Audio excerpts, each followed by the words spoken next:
Retrouvez Smart Bourse avec eToro, leader mondial des plateformes de trading social.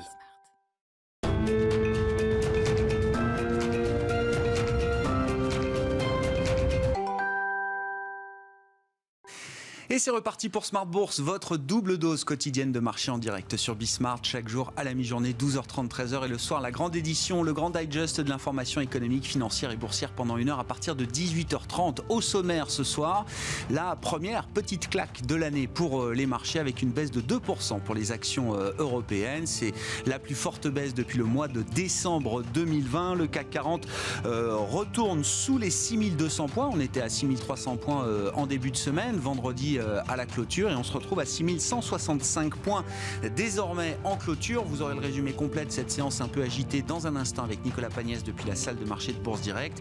On a vu quand même parmi les perdants du jour le dossier Atos, la plus petite capitalisation boursière du CAC 40, qui a déçu avec ses ventes trimestrielles. Déception également pour les ventes de Danone. Les deux groupes affichent une baisse de leurs ventes organiques sur le premier trimestre de l'année 2021. Et puis on a vu pas mal de secteurs alors qui étaient revenus en grâce au fur et à mesure des efforts de vaccination, des perspectives de réouverture, tous les secteurs les plus cycliques qui ont été ceux qui ont subi les plus forts dégagements dans cette séance de consolidation, de début de correction. Voilà, c'est la question qu'on va poser évidemment à nos invités dans un instant. Après, encore une fois, un parcours spectaculaire, puisque la plupart des indices mondiaux affichent des performances à 2 chiffres sur le premier trimestre de cette année 2021. Parmi les grandes annonces, on suivra les résultats de Netflix ce soir après la clôture des marchés européens, et puis les annonces d'Apple également qui dévoilera ses nouveaux produits pour cette année 2021. Enfin, dans le quart d'heure thématique de Smart Bourse, à partir de 19h15, on parlera d'un secteur spécifique qui a été l'emblème justement de ce rallye value déclenché il y a 6 mois environ, le secteur bancaire, le secteur financier qui a repris 50% environ sur un an. Le fonds action dédié aux banques européennes d'Axiom Alternative Investment fait 2 fois mieux que son indicateur de référence, et l'un des associés gérants, David Benamou, sera avec nous en plateau à partir de 19h15 donc pour parler de ce secteur bancaire en Europe.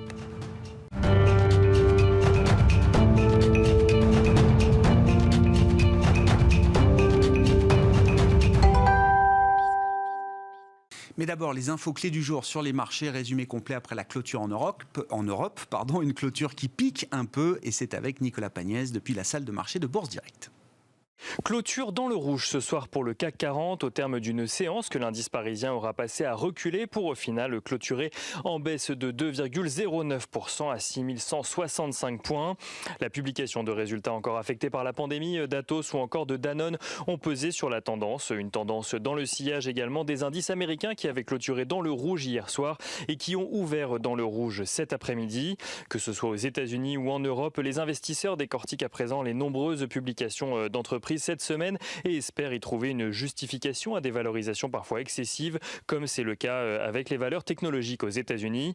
Alors que les premiers résultats sont déjà publiés, à l'instar d'IBM, le Nasdaq justement perdait près de 1% hier soir et continue à reculer de plus de 1,5% ce soir, tandis que le Dow Jones ou encore le S&P 500 perdent chacun aux alentours de 1% à la clôture du marché parisien. Aux États-Unis, donc, les investisseurs ont pris connaissance hier soir des résultats d'IBM qui évoluent d'ailleurs à contre-courant sur les marchés américains grâce à une croissance de 1% de ses ventes à 17,7 milliards de dollars, soit plus que les 17,3 milliards de dollars anticipés. Des résultats portés notamment par la division cloud de l'entreprise qui croît de 21% sur la période. Pour l'ensemble de l'année, IBM annonce être confiant sur la progression de son chiffre d'affaires. Aux États-Unis, toujours, les investisseurs ont découvert les résultats de Procter & Gamble également, qui annonce un chiffre d'affaires trimestriel meilleur que prévu et confirme ses prévisions pour l'ensemble de l'année. On note les résultats également de United Airlines qui fait état de son côté d'une perte trimestrielle de 2,4 milliards de dollars, soit plus qu'attendu à cause notamment de l'augmentation des prix du carburant et de la chute du nombre de vols en lien avec les mesures de restriction.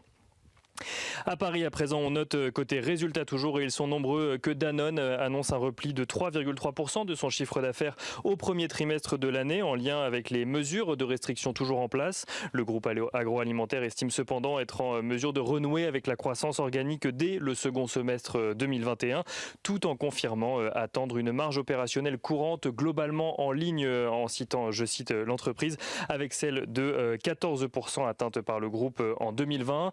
Danone Danone qui perd ce soir un peu plus de 2%. Atos annonce lui aussi un chiffre d'affaires en recul de près de 2% à taux de change constant sur le premier trimestre 2021. Il ressort à 2,7 milliards d'euros sur la période. En cause, la pandémie selon le groupe qui pointe tout de même la résilience d'une partie de ses activités, à savoir les activités services financiers et assurances, mais aussi les activités santé et sciences de la vie. Atos qui pointe cependant le recul de son activité industrie en Allemagne notamment. Cela n'empêche pas le groupe de confirmer ses objectifs pour l'ensemble de l'année 2021, à savoir un chiffre d'affaires en croissance de 3,5 à 4% à taux de change constant. Atos qui perd ce soir en revanche 6% à la clôture du marché parisien. M6 annonce de son côté un chiffre d'affaires en recul de 7,7% au premier trimestre. Le groupe audiovisuel, très courtisé d'ailleurs depuis l'annonce de la cession d'une partie de son capital par son principal actionnaire Bertelsmann, se félicite en revanche d'avoir réussi à atteindre une marge opérationnelle de 21,7% sur la période, grâce notamment à ses efforts en matière d'économie. M6 qui perd ce soir 1,3%. Et Plastic Omnium rompt de son côté avec la tendance, en tout cas la tendance de ce qui est annoncé dans les résultats, et annonce une croissance de chiffre d'affaires de 4,8% à change constant, grâce notamment à ses activités en Asie, mais aussi grâce à son activité module qui construit ou équipe des cockpits de voitures.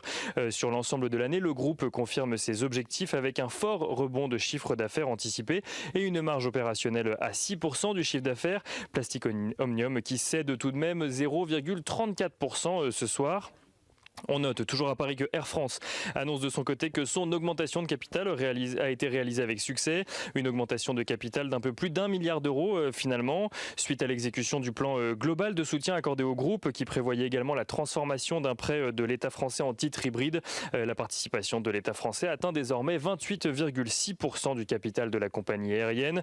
Air France qui recule ce soir également, qui perd 5,5%. Et on finit avec GTT du côté des résultats qui annonce un chiffre d'affaires de 88 millions d'euros au premier trimestre. Il recule de 15% sur un an, alors que le premier trimestre 2020 était encore porté par la dynamique des commandes de 2018 ou de 2019.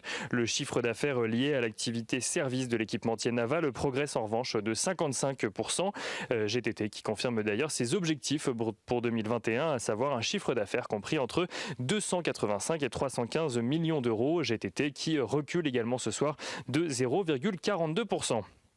On note rapidement du côté des statistiques peu nombreuses aujourd'hui que les prix à la production en Allemagne progressent de 0,9% sur un mois au mois de mars, mais aussi de 3,7% sur un an.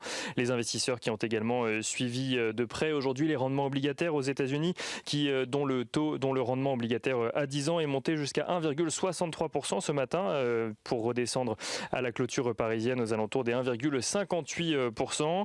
Les investisseurs qui ont également suivi la tendance du côté de l'euro-dollar qui continue sur sa lancée et qui se situe désormais aux alentours des 1,2050$ pour 1 euro.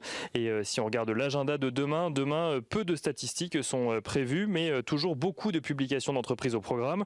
Aux États-Unis sont attendus les résultats trimestriels de Netflix après la clôture à Wall Street. En France, les investisseurs suivront ceux de Carrefour, Accor ou encore Worldline. Nicolas Pagnès en fil rouge avec nous tout au long de la journée sur Bismart depuis la salle de marché de Bourse Direct.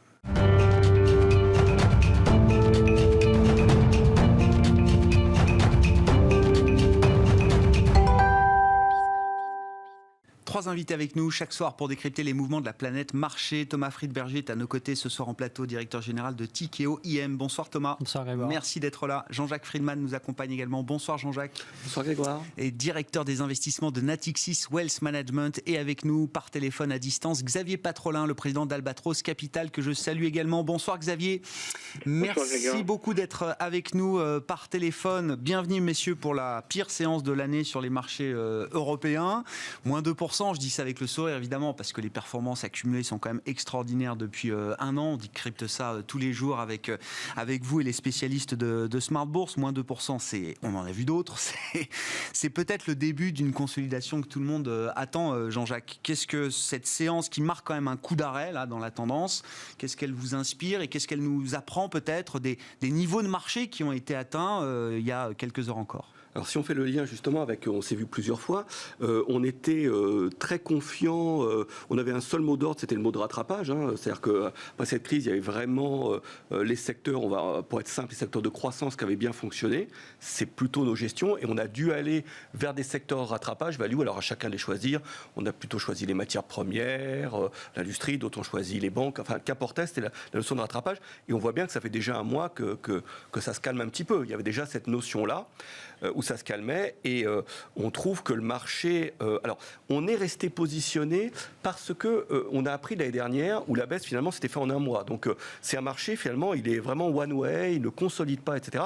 Donc, on est resté au maximum des expositions, et là, on a coupé depuis une dizaine de jours, on est crête pour vraiment au moins revenir à la neutralité. Qu'est-ce qui vous a fait prendre cette décision? Ça m'intéresse, parce qu'il y a 10 jours, le marché était encore en plein boom, on était au sommet, on battait record sur record, et c'est intéressant, a posteriori, de comprendre pourquoi vous avez pris cette décision il y a 10 jours. On trouve qu'il y a une accumulation. Alors, c'est peut-être ça, il y a peut-être trop de mauvaises nouvelles, on est surpris, parce qu'il y avait vraiment matière à consolider déjà depuis un bout de temps. Alors, il y avait... déjà, je pense qu'il y a jusqu'à un mois, c'était facile de jouer les valeurs un peu pourries, si je puis dire, parce que c'est un peu un trade macro, c'est les taux montent, on joue ça, etc. Au moment où il va y avoir la publication, là, je pense qu'il y a plus de discrimination, et là, on fait attention, on se dit, avant les résultats, on préfère revenir vers des business models un peu plus solides. Et dans le discours des entreprises, ça pouvait aussi jouer aussi. Donc déjà, il y avait cet élément-là. Il y avait l'élément dont vous reparlez peut-être sur la fiscalité, où nous, ça nous a vraiment frappé que quand Donald Trump baissait les impôts, le marché le saluait, et la contrepartie n'est pas vraie. Alors qu'en plus, là, il y a l'effet d'entraînement auprès aussi des Européens et du marché en général. Donc ça, c'est un autre élément. Il y avait aussi, il peut y avoir des problèmes aussi au niveau de la communication des banques centrales, parce qu'on voit bien que ils n'en savent pas plus que nous. Ils insistent sur le fait qu'il n'y a pas d'inflation trop manifeste, mais à un moment donné, ce discours peut peut-être être pris en faux. Et donc à ce moment-là, le marché se dirait, ça devient un peu une succursale des États, et ils n'ont plus leur autonomie.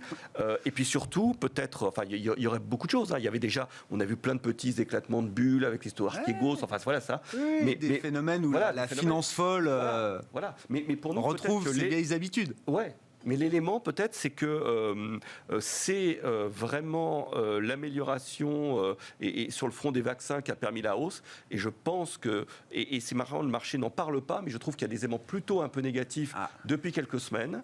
On y reviendra peut-être, et que le marché n'en tient pas compte. Et c'est peut-être l'élément qui sera déclencheur. Tout le reste, c'est peut-être pour l'amplitude de la correction.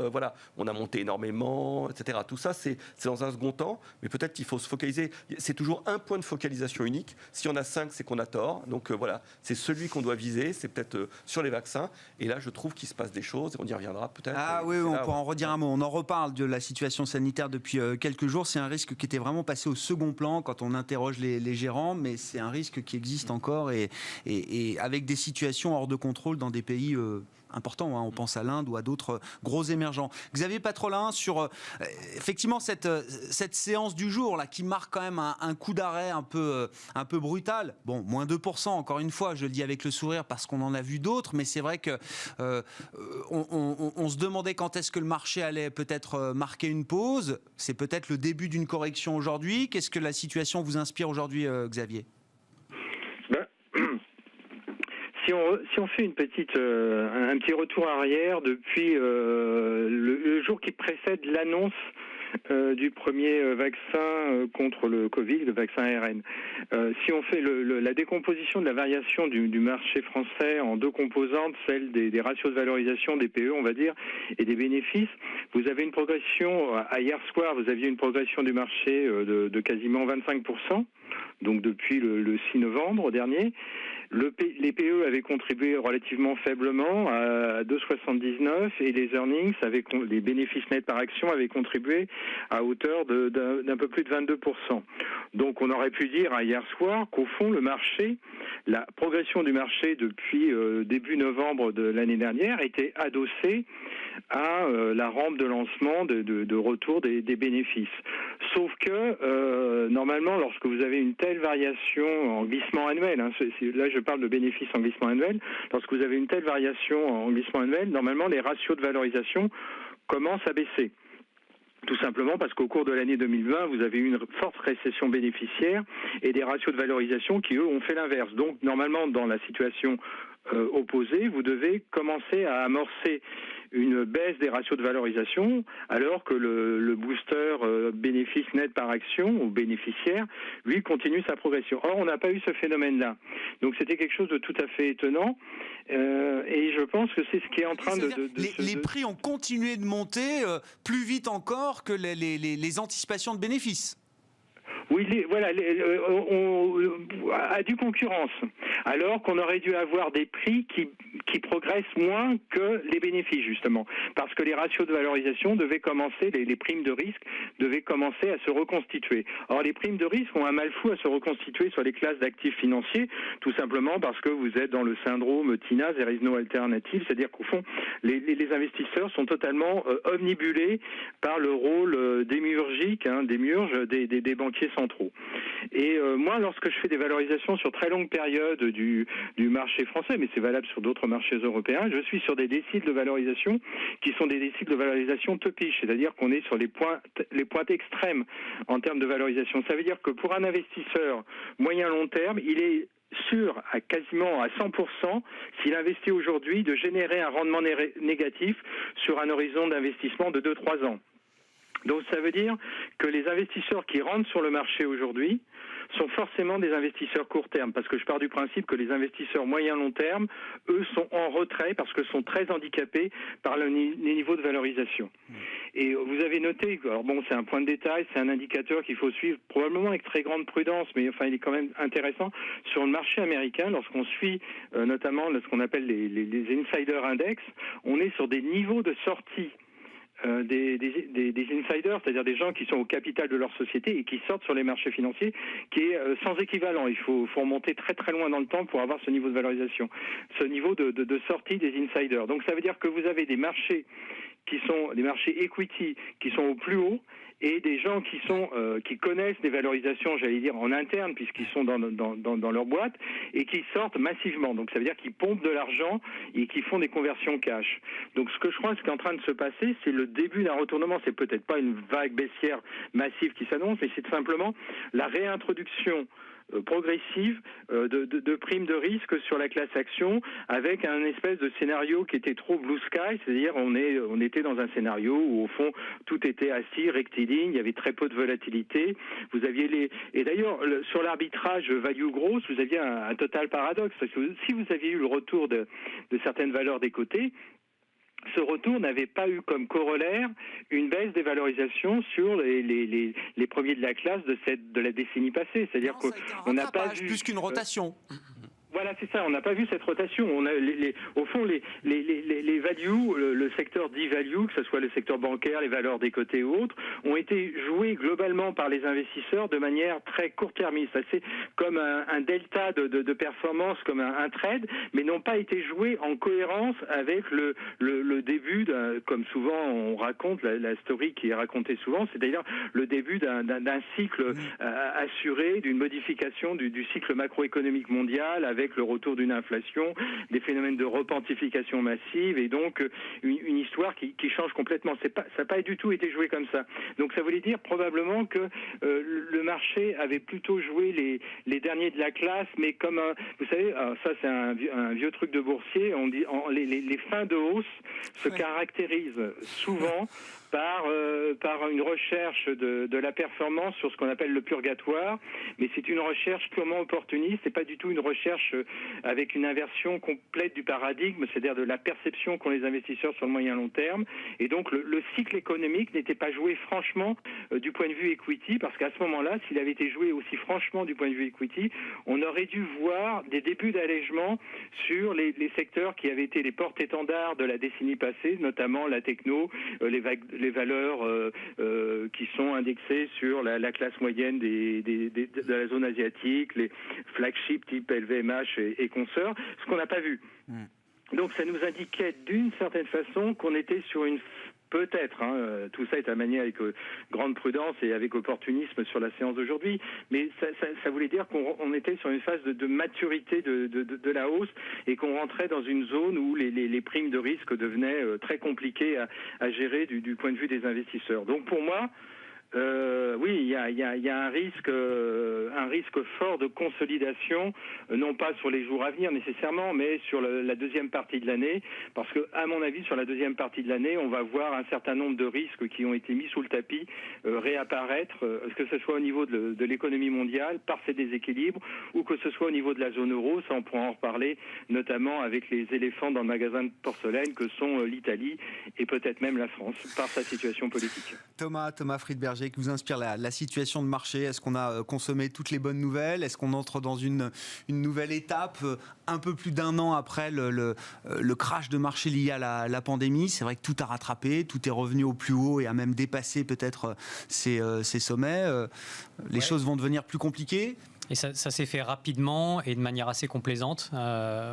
Sur le S&P 500, les 1000 derniers points, par exemple, ont été faits en un peu plus de 400 jours. Ouais. Ça ne s'était jamais fait aussi rapidement pour 1000 points. Alors, OK, le passage de 3000 à 4000 en pourcentage, c'est moins que le passage de 2000 à 3000, mais quand même, c'est le record historique, c'est un record historique, comme d'autres records. Et puis, ça s'est fait de manière assez complaisante, comme ça a été dit, c'est-à-dire qu'on voit bien que l'anticipation de la croissance n'est pas forcément en ligne avec la croissance réalisée, en tout cas sur les derniers mois et les derniers trimestres. On le voit à chaque fois qu'un grand pays, peut-être à part les États-Unis, poste un chiffre de croissance réalisé pour un mois ou pour un trimestre. On voit que c'est en dessous de ce qui avait été anticipé il y a encore quelques mois. Et on voit bien qu'il y a une espèce de grand écart avec lesquels les économistes, je vais dire officiels, ceux des ministères, ceux des banques centrales sont de moins en moins à l'aise, que ce soit en France où on anticipait une croissance encore au début de l'année de 6% cette année. Et puis on voit bien qu'à mesure que l'année avance, on n'y est pas. Même en Inde, vous citiez l'Inde tout à l'heure, il y a des taux de croissance anticipés en Inde par le FMI au-dessus de 10%. L'Inde, c'est le pays aujourd'hui le plus touché par la pandémie. Et donc, les économistes indiens commencent à dire, attention, l'économie ne va pas faire 10% cette année.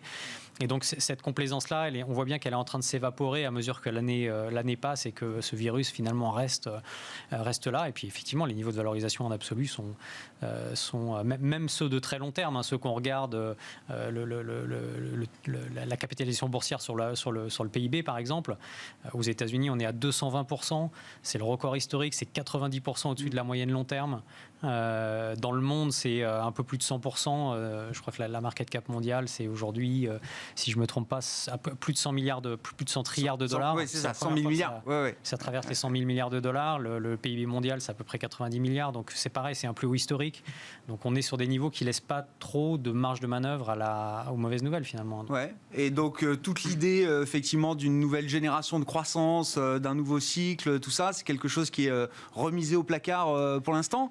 Pas forcément, parce que c'est... Vous avez cité l'exemple américain, je suis d'accord, enfin, c'est quand même la première économie du monde, le marché directeur, et pour le coup, les chiffres sont booming. Là, les chiffres sortent très au-delà des attentes, Thomas. Ils sont booming. Il y a une réserve de spending, de dépenses aux États-Unis qui est considérable parce que les revenus des ménages américains n'ont pas baissé en 2020 alors qu'on a eu une année de récession. C'est pareil, ça s'était jamais produit dans l'histoire. Et donc, parce qu'ils ont été aidés, parce qu'il y a eu des effets richesse sur les effets de baisse de taux sur les mortgages. Donc, effectivement, il y a une réserve de dépenses qui est énorme. Il y a aussi un effet démographique, notamment en Chine, avec le vieillissement de la population chinoise, une augmentation du pouvoir d'achat des Chinois. En 2024, la Chine, les dépenses de consommation de la Chine devraient dépasser celles des États-Unis en valeur absolue. Donc le consommateur chinois va prendre le relais. Donc il y a ça, mais n'empêche qu'on est quand même sur des niveaux de valorisation extrêmement élevés et qu'il faut faire attention. Et donc c'est pour ça qu'on est souvent amené à dire que la dispersion est probablement la nouvelle forme de correction. On ne sait pas s'il y aura des corrections sévères dans des environnements extrêmement complaisants sur les taux et les packages fiscaux. En revanche, ce qu'on sait, c'est que les sociétés qui sont bien positionnées vont surperformer massivement celles qui le sont moins ou celles qui ont des problèmes, qu'ils soient financiers ou extra-financiers d'ailleurs, Et donc cette dispersion-là, c'est probablement la nouvelle forme de correction. Ça sera la qualité plus que jamais alors. Ouais. Ouais, c'est ça. Ouais. La question de la fiscalité, alors la grande lutte fiscale emmenée par les pays anglo-saxons d'ailleurs, c'est intéressant. Les États-Unis, mais le Royaume-Uni aussi projettent des augmentations d'impôts, peut-être horizon 2023, si je dis pas de bêtises, dans les budgets, les projets de budget qui ont été présentés. Ça devient un vrai sujet pour le marché ou pas ? Parce que jusqu'à présent, on en a parlé pour dire que le marché haussait à peine les épaules quand on parlait de remonter les taxes sur les entreprises notamment. Ces anticipations de remontée de taxes, c'est exactement pareil que les anticipations de remontée de taux. C'est-à-dire que le marché, effectivement, hausse les épaules jusqu'au jour où on va vraiment voir ce qui se passe. Je pense que c'est très intéressant ce qui se passe sur les taxes et c'est à mettre au regard de ce qui s'est passé sur les taux. Pour des raisons complètement différentes, on a eu 2 super cycles qui ont démarré dans les années 80. Donc les taux d'intérêt, on le voit, les taux d'intérêt long terme ont probablement atteint un point bas avec le cœur de la crise du Covid et on voit que ça remonte depuis et c'est probablement durable pour plein de raisons, dont des raisons démographiques et des raisons de points d'inflexion interne dans la mondialisation. Sur les taxes, c'est un peu pareil. La taxe sur les entreprises, en moyenne dans le monde, en 1980 était autour de 50%. On est passé à 25%. Donc il y a eu un cycle de 40 ans de baisse continuelle des taxes en moyenne dans le monde. Et là, on voit que ce sont les pays qui ont été les plus moteurs dans la baisse des taxes, le UK, le Royaume-Uni et les États-Unis, qui proposent des remontées de taxes. Alors, c'est justifié par le fait qu'il y a besoin de... L'administration Biden a besoin de dépenser 2 trilliards pour rénover ses infrastructures financées par une augmentation de taxes sur les entreprises, mais ce n'est pas anodin. Je pense qu'il est possible que ça soit structurel et pas conjoncturel, qu'on entre dans un cycle de remontée de taxes, et aussi pour des raisons démographiques, puisqu'en fait la population mondiale en âge de travailler est en train de se contracter, donc la fiscalité du travail va devoir augmenter pour supporter cette baisse du ratio d'activité, des actifs sur les inactifs. Ça, c'est structurel.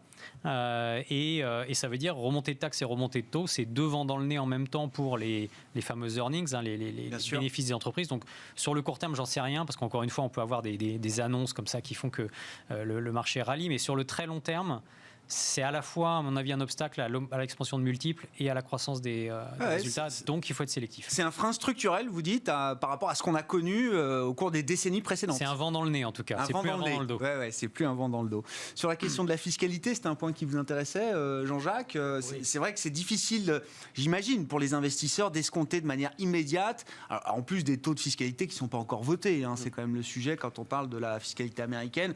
Et je ne mets même pas l'OCDE dans la balance, parce que là, on peut imaginer peut-être des années de discussion. Oui, mais c'est vrai que quand on prend l'exemple des années 80, il y a un vrai changement aujourd'hui qui a aussi des raisons sociales. On pourrait aussi détricoter et montrer qu'il y a des aspects sociaux aussi qui sont mis en avant par Biden. Oui, je pense que c'est un élément de long terme. Et pour revenir sur l'histoire de qualité, c'est vrai que nous, c'est un peu notre créneau d'être toujours sur les entreprises de qualité, ce mouvement de rotation qu'on a fait, c'était pas un mouvement de rotation en se disant il y a de l'inflation qui redémarre. Cette crise, elle, au contraire, elle accélère la mutation qu'il y a eu vers des business qui sont les gagnants. Donc c'est comme si finalement on était sorti un peu sur ces entreprises de croissance, si on fait simple, de tech, etc. On était sorti, il y a déjà une tendance haussière, on était encore sorti un peu vers le haut par la crise qu'il y a eu. Mais c'est pas parce qu'on a joué des entreprises value pendant quelques mois qu'on doit les lâcher. Et au contraire, moi, ça me semble tout à fait cohérent. Le marché n'avait pas l'idée finalement que c'est dans les vieilles entreprises cycliques qu'on redémarra. C'est juste par rapport un petit peu à la courbe en cloche des taux qu'on attend, qu'il y avait ce mouvement un peu de court terme. Mais c'était pas le pendant de l'année dernière. C'est-à-dire que l'année dernière, il y avait vraiment une focalisation et vraiment une dispersion extrêmement forte entre les deux business. Là, c'est juste un rattrapage. Mais ça me semble au contraire signifier que ce sont toujours les entreprises de qualité qui ressortiront encore renforcées. C'est une transformation encore plus rapide, Donc ça me semble totalement cohérent. Et pour moi, ce mouvement-là, c'est pas un élément baissier. C'est d'autres éléments qu'on a indiqués, mais c'est pas là où se situe l'élément baissier, Ouais. Après, sur l'histoire de valorisation, c'est des critères, à un moment donné, c'est jamais suffisant pour permettre la baisse. Il faut un autre déclencheur. Et à ce moment-là, on reparlera de ça. Mais pour le spectateur, il ne faut pas oublier que c'est à mettre en lien avec une situation de taux absolument exceptionnelle et qui restera basse. parce que les États ne peuvent pas se permettre, même si la fiscalité sera augmentée, c'est pas avec la hausse de la fiscalité qu'on pourra financer les déficits des États. Bon, alors pourquoi le risque sanitaire vous inquiète toujours aujourd'hui, Jean-Jacques ? Parce que jusqu'à présent, on s'était focalisé sur des éléments positifs, comme ce qui s'était passé sur Israël, sur la Grande-Bretagne. On voit bien qu'avec un vaccin massif, finalement, eh bien, on arrive à résoudre au niveau d'un pays le problème. On voit qu'au niveau des États-Unis, c'est déjà un petit peu plus difficile entre États. Et on voit que, si on parle comme les deux bouts de l'omelette, on voit qu'en Asie, alors que ça fonctionnait bien, et bien là, paradoxalement, ils sont forcés également de vacciner parce que sinon, lors d'une phase de reprise, ils peuvent se voir opposer des refus de circulation de biens, de produits par les pays qui seront vaccinés.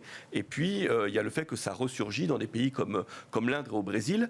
Et aujourd'hui, je pense que ce que le marché comprend, alors, il avait déjà admis que c'était une histoire de long terme, qu'il faudrait sans doute se vacciner tous les ans. Ça, il l'avait compris. Mais je pense que ce qui est nouveau, c'est qu'il s'aperçoit que ça ne refonctionnera pas comme avant, parce que déjà, on ne vaccine pas au bon moment. Normalement, on vaccine quand c'est assez calme en termes de diffusion du virus pour qu'il n'y a pas des variants qui apparaissent et qu'on tue un peu le problème dans l'œuf. Alors qu'aujourd'hui, on voit bien qu'il y aura toujours un élément, il y aura toujours un pays dans le monde où il y aura une urgence. Et donc ça va comme ça bloquer une forme d'échange, et donc ça veut dire que durablement il y aura des choses qui seront modifiées sur la circulation des personnes, sur les chaînes de valeur, sur les chaînes de production. Et ça, c'était mal pris en compte par le marché. Xavier Patrolin parlait de l'idée du blue sky scénario qu'on a acheté jusqu'à présent. Dans cette idée du blue sky scénario, tout le monde sortait de la crise pandémique sur le plan sanitaire, et tous les pays retrouvaient une vie normale à horizon de quelques trimestres. Il faut toujours anticiper le coup d'après. C'est-à-dire que le coup d'après, c'était ce que vous décriviez. C'est-à-dire qu'il y a un stock finalement de consommation et de consommateurs possibles, avec le fait qu'ils n'ont rien dépensé et que socialement, en Europe, la couverture sociale a fonctionné. Aux États-Unis, il y a eu l'hélicoptère monnaie. Donc il y avait le fait de jouer ce rebond de la consommation. Ce qui fait que moi, le point le plus intéressant, c'est que tous les secteurs, sans exception, montaient. C'est ça qui m'étonne. C'est-à-dire qu'il y a eu d'abord croissance, puis value. Maintenant, on en est à chercher de la conso, des cigarettes, des télécoms, des secteurs. Boring. Voilà, boring. Voilà. Donc tout a monté. Et c'est ça qui me semble le plus intéressant. C'est-à-dire que tout ayant monté, eh bien, il y avait cet élément, même la consommation. Mais le coup d'après, c'est de se dire, après cette phase de consommation, voilà, il y a plus de difficultés quand même à attendre, et le redémarrage sera sans doute plus compliqué, oui. Xavier Patrolin, alors il y a la question de la fiscalité ou la question sanitaire. À court terme, le risque sanitaire a été relégué au second plan par les marchés, par les investisseurs. Est-ce que c'est un risque qui est amené à revenir sur le devant de la scène, selon vous, Xavier ? Oui, bien sûr. Oui, vous savez, par sensibilité toute personnelle, je suis très intéressé sur tout ce qui touche aux pandémies et épidémies.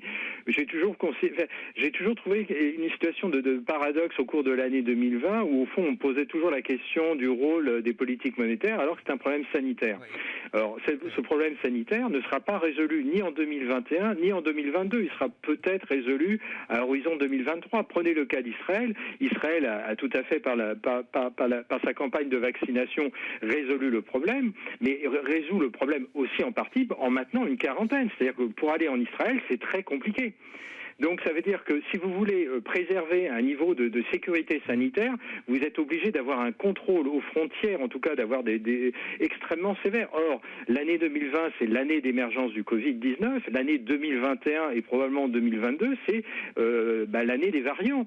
Et ces variants, justement, pourquoi il y a des variants ? Parce que le Covid, il rencontre des anticorps, notamment générés par la contamination et par la vaccination, et qu'il est il est dans sa phase d'adaptation.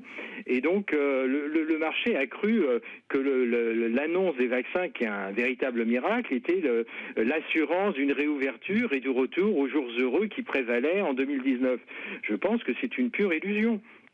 Et donc on va découvrir tout au cours de l'année 2021. On va s'adapter, Xavier. Sauf qu'on sait s'adapter. Les hommes, les organisations humaines sont capables de s'adapter. On peut imaginer quand même qu'on retrouve une manière de vivre proche de la vie normale, quand bien même on aurait des variants, une circulation du virus, etc. Je pense que vous sous-estimez la problématique. Vous sous-estimez. Typiquement, la France sera un parfait exemple. Je pense qu'on aura un été. Alors bon, c'est un point de vue café du commerce, tout personnel. Je pense qu'on aura un été qui sera très différent de l'été 2020, qui sera plus compliqué. On a fait un choix de politique sanitaire qui fait qu'on sera probablement sur un plateau beaucoup plus élevé de contamination qu'au cours de l'année 2020, et que les choses seront et qu'on n'aura pas cette fameuse réouverture. Et d'ailleurs, vous voyez bien que les pouvoirs publics sont en train d'avancer à pas extrêmement compter sur la phase de réouverture, qu'elle sera probablement très progressive, très compliquée, que la vaccination va diffuser probablement avec des forces de friction que l'on a minorées, et que donc la vaccination n'est pas la solution ubiturbi. Elle est un élément de la solution, bien entendu, mais ne suffira pas. Et donc, probablement qu'il faut, pondérer. Et on commence à réviser la croissance 2021, mais je pense qu'on n'a pas terminé les révisions. Et ce qui est valable pour la France est valable pour d'autres pays européens. C'est vrai que sur le plan économique, il y a un gros enjeu quand même sur la saison estivale. C'est-à-dire essayer de garantir une saison estivale favorable, positive pour bon nombre d'activités. C'est un enjeu très important sur le plan économique, ne serait-ce que pour le secteur du tourisme, de l'hôtellerie, du loisir, etc. Sur les marchés, Thomas Friedberger, je reviens avec vous. Alors, on évoquait là quelques petites exubérances ici et là. Je parlais de la finance folle. Je ne sais pas si on est revenu dans le schéma de la finance folle qui reprend parfois le dessus. Il y a un sujet intéressant et qui vous intéresse en premier lieu, c'est le sujet des SPAC, puisque Tikehau, je rappelle, est sponsor du SPAC Mustier. Les SPAC se multiplient encore aujourd'hui, sauf que quand on regarde le cours de bourse de ces SPAC, on voit qu'ils sont en baisse de 20%, je crois, depuis le début de l'année, notamment sur le marché américain, qui concentre évidemment le plus gros des SPAC aujourd'hui. Alors, qu'est-ce qui se passe avec ce phénomène ? Pourquoi les SPAC baissent ? Et puis, on en parlait avec vous la fois précédente, Thomas. Vous nous expliquez, il y a les bons et les mauvais SPAC. Alors, c'est quoi la différence ? Alors, Tikehau est co-sponsor avec Financière Agache, Jean-Pierre Mustier et Diego De Giorgi d'un SPAC, effectivement, dont les CEO sont Jean-Pierre Mustier et Diego De Giorgi. Et Financière Agache, c'est Bernard Arnault, je le rappelle. Voilà, pour le côté people. SPAC qui s'intéressera à la sphère financière. Voilà. Effectivement, oui, donc ces SPAC, on en avait parlé une fois également, il y a quelques temps, au moment où c'était très à la mode, et je vous avais dit, effectivement, il y a les bons et les mauvais. C'est comme dans tout, la dispersion étant la nouvelle forme de correction, c'est pas étonnant de voir qu'il y a une dispersion énorme dans l'évolution du prix des SPAC. Il ne faut pas oublier qu'un SPAC, c'est quoi ? C'est un mandat donné à une équipe de management, en l'occurrence là Jean-Pierre et Diego, pour aller chercher dans le monde du non-coté une entreprise, l'amener au marché pour la coter totalement ou partiellement.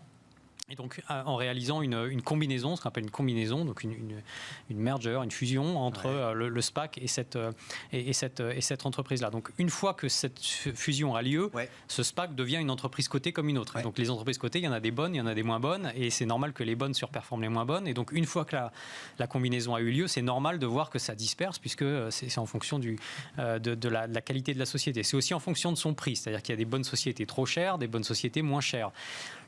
Donc quand je dis moins 20 sur les SPAC, ça reflète, ça masque en tout cas des dispersions et des divergences. Oui, et effectivement, ce que disait Xavier tout à l'heure est très intéressant, c'est-à-dire l'insider, c'est-à-dire les gens qui sont aux commandes de leur société, en tout cas dans le monde du coté, commencent à s'intéresser à vendre leur participation, donc ce qui en général est un signe.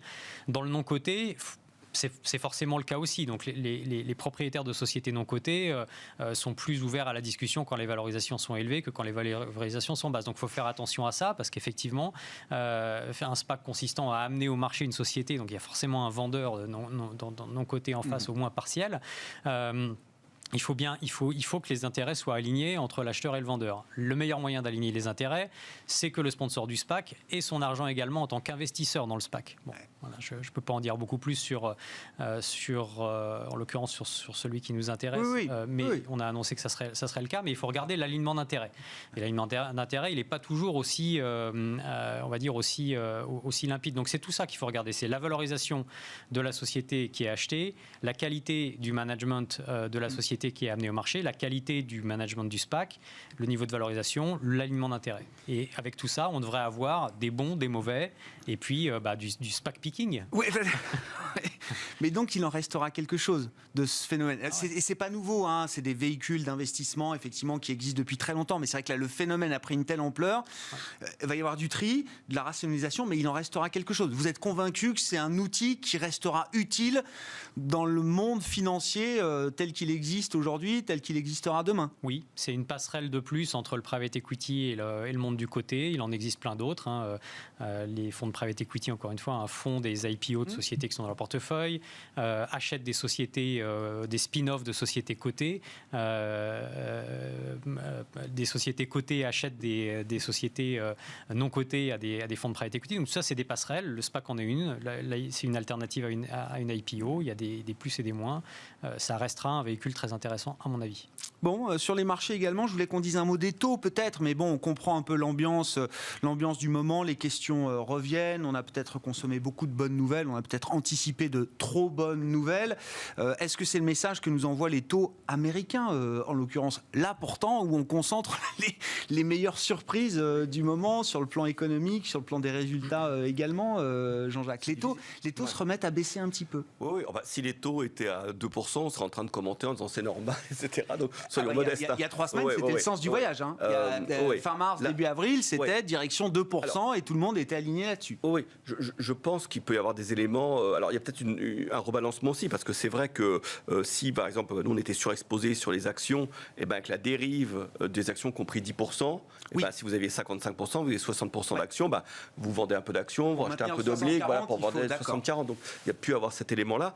Donc, je pense quand même, c'est un peu comme sur le dollar, où on voit bien que le sens de l'histoire, malgré tout, c'est de couvrir ses positions en dollars en jouant en affaiblissement. Là, c'est quand même le sens de la remontée des taux d'intérêt malgré tout. C'est-à-dire que c'est facile dans le débat de se dire qu'on ne croit pas tellement à un scénario inflationniste pour différentes raisons, on pourrait y revenir, mais déjà, c'est pas gagné du tout, hein, parce que la moitié des économistes pensent oui, l'autre non. Il faut voir que tous les plans alignés mis bout à bout, c'est presque 10 fois les montants des plans de 2008. Hein. On parlait déjà de retour de l'inflation. Nous, un des éléments, et c'est pour faire le lien aussi avec ce que vous disiez sur les SPAC, c'est que quelque part, c'est toute cette injection de liquidité, ces taux bas, ça avait permis une valorisation du private equity que n'avait pas suivi le côté. Et je trouve que toutes ces passerelles qui se créent entre le côté et le non-côté, c'est une façon aussi peut-être, dans le fond, d'avoir une lame de fond pour une revalorisation de ce marché qui a été un peu abandonné, ce marché côté. Mais je pense qu'on aura des chiffres mécaniquement d'inflation, enfin de hausse des prix plus élevés. Par rapport à tous les éléments qu'on pourrait lister pour le pour et le contre, il y a un élément déflateur sur les prix, c'est le travail à distance. Le travail à distance, ça pèse vraiment, ça permet, par exemple pour les entreprises de la Silicon Valley, d'aller chercher des salariés dans d'autres États et de les payer moins cher. Après, il y a d'autres tendances qui se créent, notamment sur l'énergie, où là, on voit bien que les nouvelles énergies concourront à des prix plus élevés.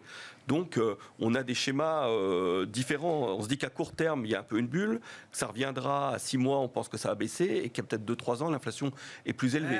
Mais malgré tout, il y a l'idée que la Fed interviendra, soit sur le contrôle de la courbe, soit des opérations de twist entre le court et le long obligataire. Donc, on voit une hausse. Mais si on dépassait certains niveaux, il y aurait une intervention possible de la Fed. Je crois qu'elle s'est satisfaite du mouvement qu'il y a eu là. Elle pourrait réintervenir. Mais il nous semble que le risque est asymétrique et plutôt une remontée des taux malgré tout. Bon. Ouais. Sans dérive. Sans dérive. Ouais, sans dérive parce que il y a un juge qui peut.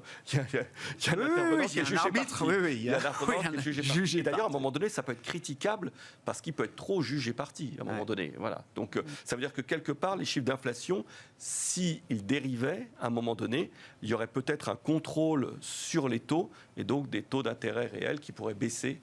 Voilà, c'est un peu le scénario qu'on a.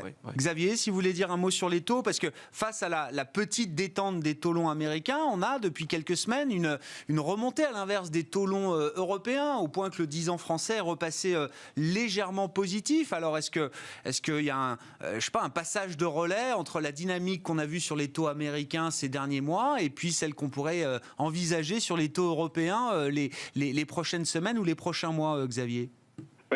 Sur les taux américains, l'explication, je pense, vient sur l'initiative Biden-Yellen sur cette idée d'une taxe minimum au niveau des entreprises worldwide. Je pense que ça a eu un impact quand même du point de vue des investisseurs internationaux qui a été assez marqué, qui a consisté à dire bah oui, les déficits vont en partie être comblés peut-être à moyen terme par des recettes fiscales additionnelles.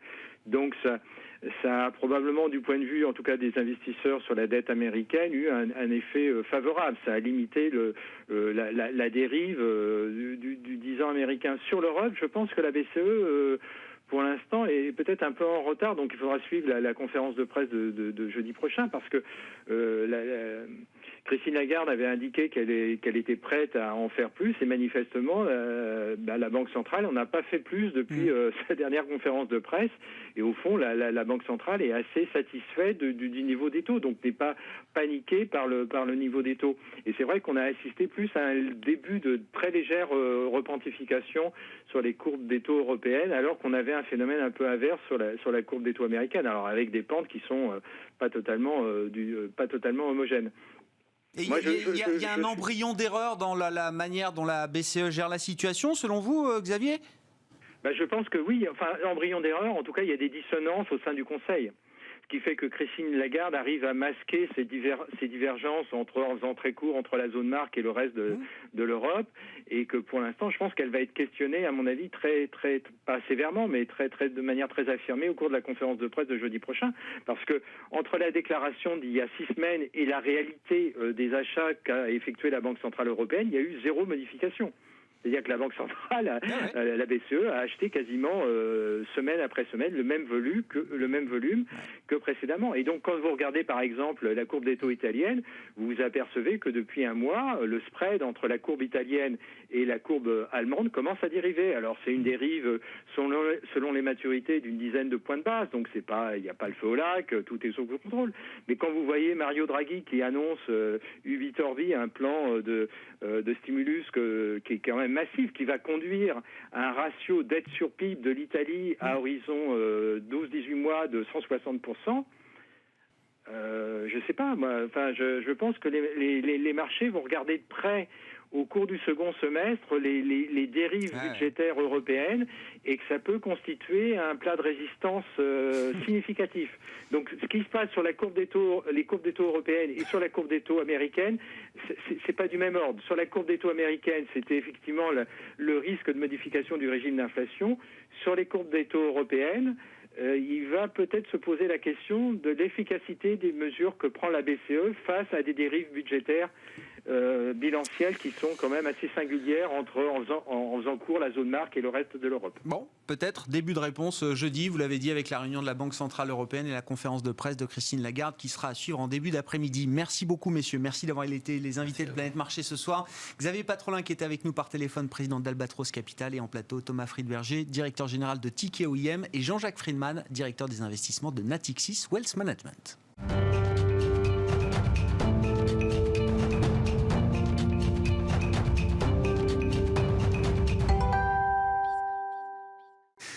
Le dernier quart d'heure de Smart Bourse, chaque soir, c'est le quart d'heure thématique marché à thème consacré ce soir au retour en grâce du secteur bancaire. Je mets encore un point d'interrogation, mais c'est peut-être un point d'interrogation qu'on va lever avec mon invité, David Benamou. Bonsoir David. Bonsoir. Merci d'être là en plateau, associé gérant d'Axiom Alternative Investment, spécialiste depuis des années de l'investissement dans le secteur bancaire à travers la dette bancaire, mais à travers les actions bancaires également. Je le disais tout à l'heure en introduction de l'émission, si on prend un indicateur sectoriel de référence pour les banques européennes, on voit un rebond de 50%, un peu plus peut-être pour ce secteur bancaire en Europe depuis un an.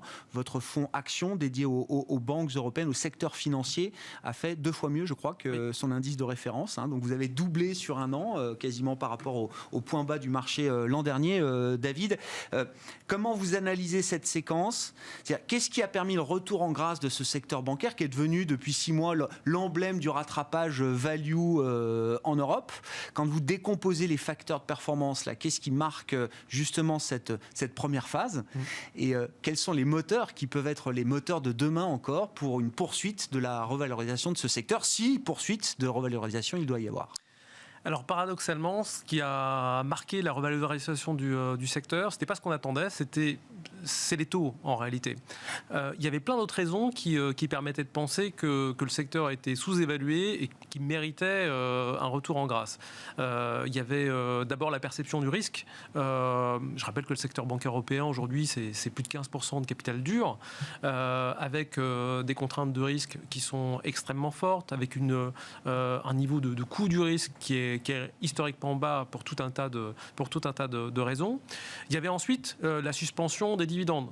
Et aujourd'hui, il y a une quantité importante de dividendes, capacité de distribution importante, qui est mise en réserve et qui est suspendue jusqu'au 4e trimestre de l'année 2021. Donc il y avait déjà ces raisons qui étaient pour nous les raisons moteur d'une revalorisation du secteur. Et ce qui s'est passé au premier trimestre, c'est absolument pas ça. Mais d'un autre côté, c'est pas tellement étonnant. C'est les taux. Il y a toujours une corrélation extrêmement forte entre le secteur bancaire et les taux.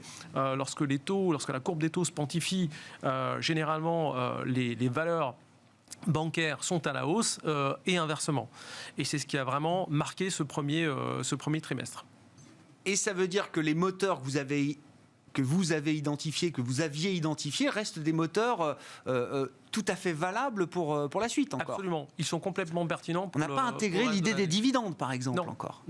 Non, il y a toujours aujourd'hui, et surtout parce que l'intégration, de l'effet dividende dans le cours de bourse, logiquement, en tout cas selon nous, devait se faire au fur et à mesure des résultats trimestriels. Or là, on n'a pas encore passé. Alors, on a eu les résultats aux États-Unis, mais on n'a pas encore les résultats des européennes qui vont arriver. Donc on pense, nous, que ça va être un élément aussi, un catalyseur important. Les premiers trimestres, on le voit aux États-Unis, c'est très bien passé pour les banques d'investissement. On a quand même un certain nombre de banques européennes qui probablement peuvent bénéficier de cette tendance. Il n'y a pas eu de catastrophe majeure. Encore une fois, le coût du risque est historiquement bas. Donc, voilà, il y a probablement en fait un des catalystes va être probablement soit les résultats du premier trimestre ou du second trimestre, mais il y aura un effet. Et ça veut dire que oui, les banques vont être en capacité désormais de communiquer plus précisément sur la manière dont elles vont pouvoir reverser des dividendes aux actionnaires, c'est ça Oui, David. alors c'est toujours suspendu évidemment à l'accord du régulateur et les banques suivront les guidelines du régulateur, mais le fait qu'elles aient réalisé un bon premier trimestre et un bon second trimestre va évidemment donner beaucoup plus de confort et beaucoup plus de visibilité sur leur capacité à servir un dividende plus important. Bon, alors des banques très bien capitalisées, ça c'est un discours que vous tenez depuis de longues années sur les banques européennes évidemment, et c'est une des conséquences des crises passées, souveraines et grandes crises financières de 2008 bien sûr. Néanmoins, c'est vrai que la presse financière régulièrement remet à la une des petites histoires qui nous rappellent un peu la finance folle d'une certaine manière, David. Est-ce que c'est le retour de la finance folle là, à travers des affaires Archegos, Greensill, on parlait des SPAC tout à l'heure, il y a peut-être des abus, des dérives de ces côtés-là, d'une ingénierie financière sans limite, d'un levier également qui revient très présent chez certains acteurs financiers et des acteurs bancaires, il faut le dire, parce que dans le cas de Archegos, Greensill, on voit une banque suisse, Crédit Suisse en l'occurrence, qui semble être assez affectée par cette affaire. Oui, alors, Crédit Suisse, je dirais que c'est avec quand même Deutsche Bank, pas des champions, mais c'est une banque qui a un nombre important de controverses depuis des années. Donc on ne peut pas faire de Crédit Suisse, un exemple du reste du secteur bancaire. Crédit Suisse, au cours des 10 dernières années, c'est quasiment 17 milliards de pertes. Globalement qui se sont faits à travers 8 milliards d'amendes. Ouais. Et puis le solde, pour faire simple, par des pertes sur des affaires comme Archegos ou Greensill.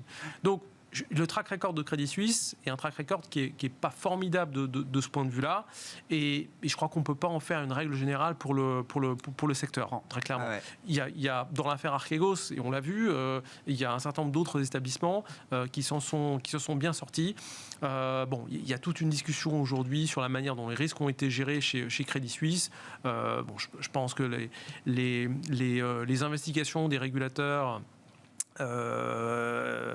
nous en dirons un peu plus dans les mois et les semaines, et les mois qui viennent. Mais c'est quand même un cas qui on le voit bien, est assez particulier. C'est ça. C'est pas une généralité. Il faut pas tirer de ces exemples-là des généralités sur la manière dont le système financier serait reparti à vide, cupide.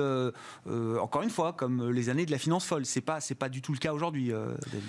Non, je crois qu'on est vraiment sorti de l'atmosphère 2008. Il y a eu vraiment 10 ans de réformes et de changements. Évidemment, ici et là, et sur les métiers de la banque d'investissement, on va trouver encore des zones où la gestion des risques peut être relâchée, mais ce sont vraiment des cas particuliers. Je comprends. Et il faut dire un mot aussi, alors peut-être que c'est un driver aussi qui est identifié chez vous, la consolidation du secteur. Alors quand je dis secteur bancaire, c'est secteur financier au sens large, parce que c'est vrai que les exemples de consolidation qu'on a pu voir récemment, c'était par exemple pour des grands gestionnaires d'actifs.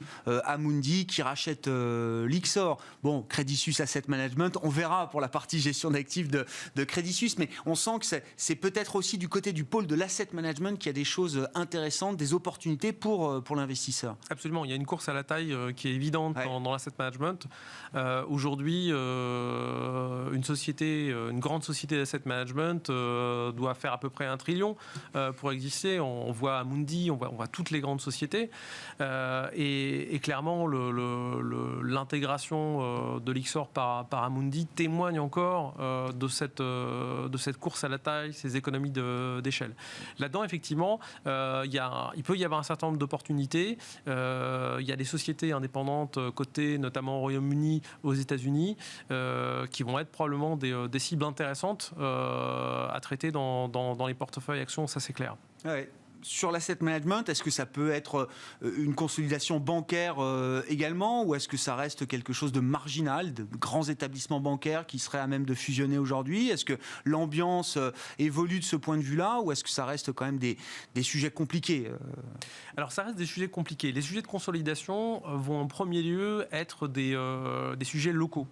Donc on l'a vu l'année dernière en Espagne notamment, ou en Italie. Donc il y aura une consolidation qui sera avant tout locale, notamment dans des pays qui sont disons un peu surbancarisés, ou au sens où il y a trop d'établissements. Les fusions transfrontalières, d'abord c'est beaucoup plus difficile, c'est très très compliqué à mettre en œuvre pour tout un tas de raisons, des raisons réglementaires, des raisons culturelles aussi, et puis évidemment des raisons politiques. On a entendu depuis des années des rumeurs de fusions diverses et variées. Ça a été Unicredit, Société Générale. On a même entendu aussi des rumeurs avec BNP. Bon. Tout ça est relativement compliqué à mettre en œuvre aujourd'hui. Et donc ça prendra encore quelques années pour se réaliser. Il y a un élément qui est souvent mis en avant et qui est important.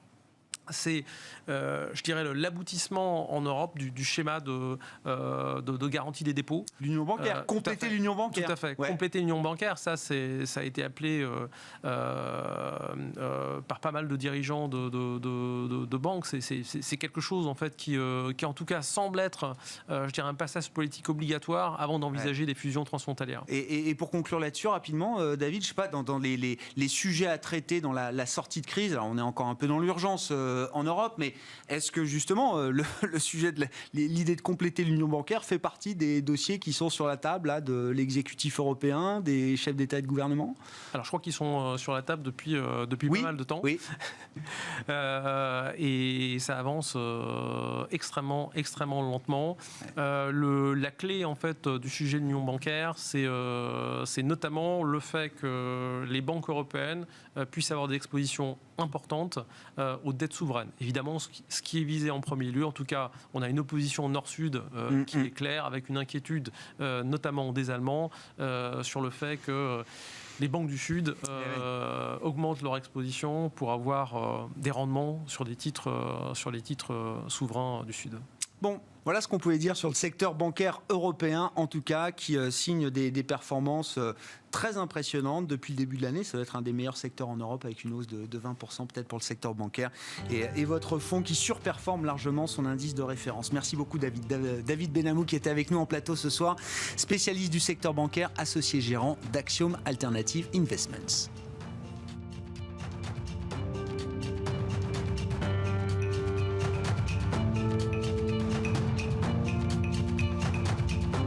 C'était Smart Bourse avec eToro, leader mondial des plateformes de trading social.